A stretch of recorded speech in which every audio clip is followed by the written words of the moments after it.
টাকা লাগবে দিব, আমি কি না করেছি নাকি? তবে আমার শর্ত একটাই, ওই লাখে 1,500 করে দিতে হবে, তাহলে আর আমি আর কিছু বলবো না।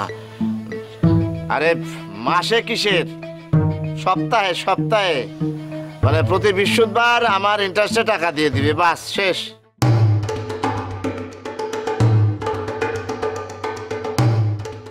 ব্যাংকের থেকে টাকা তোলা তো সহজ না, এই মর্টগেজ দিতে হবে, আর অনেক কিছু মেলা কাজকর্ম আছে। একটা জুতার তলা ক্ষয় হয়ে যাবে নি।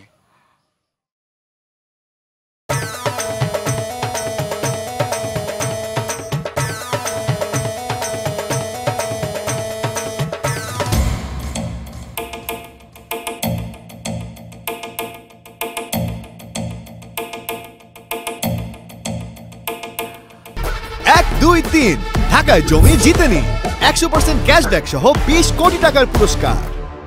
এই সমস্যা কি? কি ব্যাপার? হ্যাঁ, তুই পলায় পলায় থাকিস কিসের জন্য?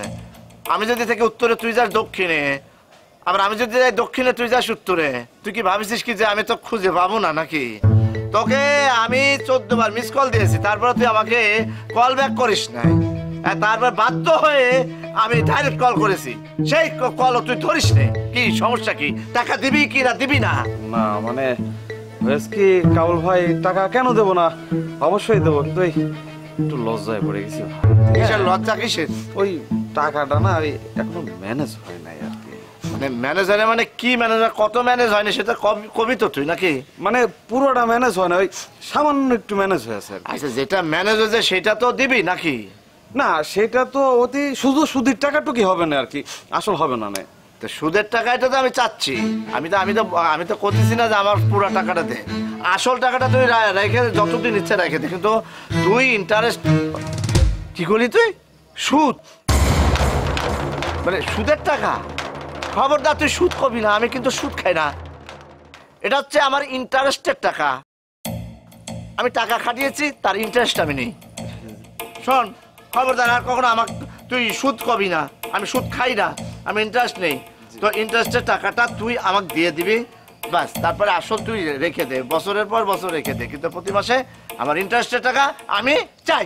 না বুঝতে পারছি, হয়েছে কি ওই সামনের সপ্তাহে একবারে দিয়ে দে, আসল সহই দিয়ে দেই। আচ্ছা, সামনের সপ্তাহে তুই কি দিবি মানে? তখন আবার আর এক মাসের ইন্টারেস্ট হবে না? এখন যা আছে দিয়ে দে, তাড়াতাড়ি দে। কমিয়ে ফেল, আমি তোর ভালোর জন্য করছি। কত দিয়েছিস? পুরো 250 আছে, কমছে তো না, আসল তো থেকেই যাচ্ছে। ঠিক আছে কাবুল ভাই, আসসালামু আলাইকুম। 1, 2, 3, ঢাকায় জমি জিতে নিন 100% ক্যাশব্যাক সহ 20 কোটি টাকার পুরস্কার। ভাইজান, আমি তোমার কখন থেকে ফোন করতেছি, ফোন ধরতেছে না, কি জন্য সেটা খাও? আরে ভাইরা, আমি দেখেছি তো ফোন, আমি ধরিনি, কারণ হচ্ছে যে আমার বাড়িতে গেলে তো দেখা হবে দুই ভাইয়ের, খামাখা কি ফোন ধরে কি তোর টাকা নষ্ট করবো নাকি? সেই জন্য আমি ফোন ধরি না। কি হয়েছে, কি বিষয়, কি বলতে চাচ্ছিস ক? ভাইজান, আমার টাকা লাগবে, তুমি আমার টাকা দাও। কিসের টাকা দেবো তোর কানে? তো আগে আমি তো তোর টাকা, আগের টাকাই তো তুই শোধ করিস নি, আবার কিসের টাকা দেবো তোর? ভাইজান, তুমি কি করছো? আমি কি তোমার ব্যবসায়ী? আমি তোমার ভাই, আপন ভাই, তোমার কাছে টাকা চাইতেছে, এইখানে তুমি সুদ আসল চিন্তা করতেছো? ব্যবসা বাণিজ্যে আমি সুদের কথা বলছি না, আমি টাকার কথা বলতেছি।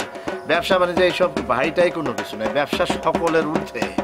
ওরে আল্লাহ রে, তুমি আমার কাছ থেকে ওষুধ খাবা, সেটা কি সম্ভব? সুদের কথা করছি না। তালিবার কি ইন্টারেস্ট? আরে তুই যে এটাকে 5,000 টাকা নিলি, হ্যাঁ নিয়েছিস না? সে 5,000 টাকা তো খবর না, তুই আবার কিভাবে টাকা চাচ্ছিস? ভাইজান, এই আজানের সময় কতেছি, তুমি আমার টাকা দাও, তোমার আমি টাকা ফেরত দিয়ে দিব। আর যদি আমি তোমার টাকা দিবার না পারি, তাহলে পরে তোমার কাছে যে সম্পত্তি আছে, বাপ দাদার সম্পত্তি, সেইখান থেকে তুমি টাকা কাইটা নিয়ে যাও, বুঝতে পারছ? সর্বনাশের কথা করছিস কিসের জন্য? মানে বাপ দাদার সম্পত্তি মানে ওই সম্পত্তির কোনো হাত দিলে পারে আবার আত্মাও শান্তি পাবে না। ওটা আচ্ছা, আব্বার আত্মার শান্তির দরকার নাই, সম্পত্তির ভাটারও দরকার নাই। তুমি আমার বড় ভাই, আমি তোমার ছোট ভাই, সেই হিসেবে তুমি এখন পকেটে হাত দিবা, হাত দিয়া যাহা দিবা হাতে তাহাই যাবে সাথে, বুঝতে পারিস? না, আমি তো টাকা দিব না, আগের 5,000 টাকা দিবি, তারপরে আমার কাছে আসবি, যা। ওরা আমার সম্পত্তি।